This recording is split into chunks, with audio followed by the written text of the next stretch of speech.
Ano kayang ginagawa ni Kuya Wilson dito? Tara, tingnan natin guys.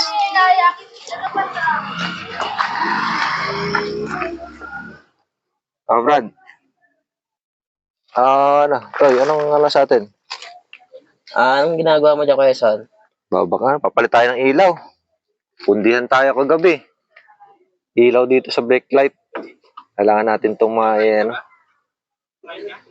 Ito, ganda. Gusto mo bang, matoto? Pwede. Sige, ganito lang yan. May mga clip to rito sa likod. Dalawa yan, tigkabila. Tanggalin mo lang yung dalawang clip na yan. Pwede mo na makuha yung, ayan, sira na. Sira na ata. Yan. Ayun. Yan, ganyan lang magpapalit niyan. Tinatapon. Tapos, eto, gitna. Brake light ang ating tatanggalin eh. Ito na yung pundido. Pundi ang top light nito. May aso, maingay. Ito ipapalit natin. Ito po, sample na kasi ito eh. Ganito lang yan. Babalik mo na yan. Makikita mo naman dyan.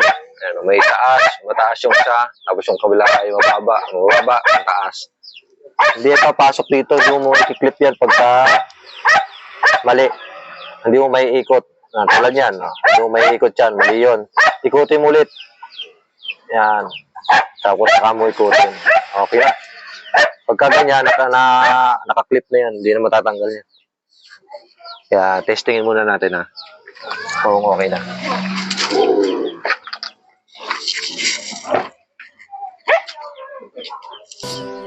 Okay, umilaw na.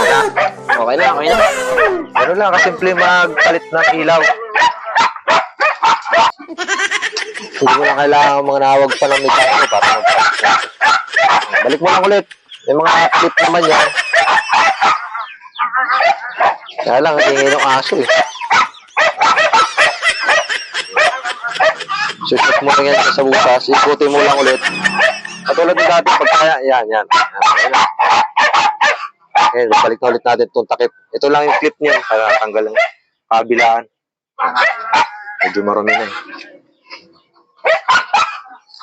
Ganon lang din sa pagbalik.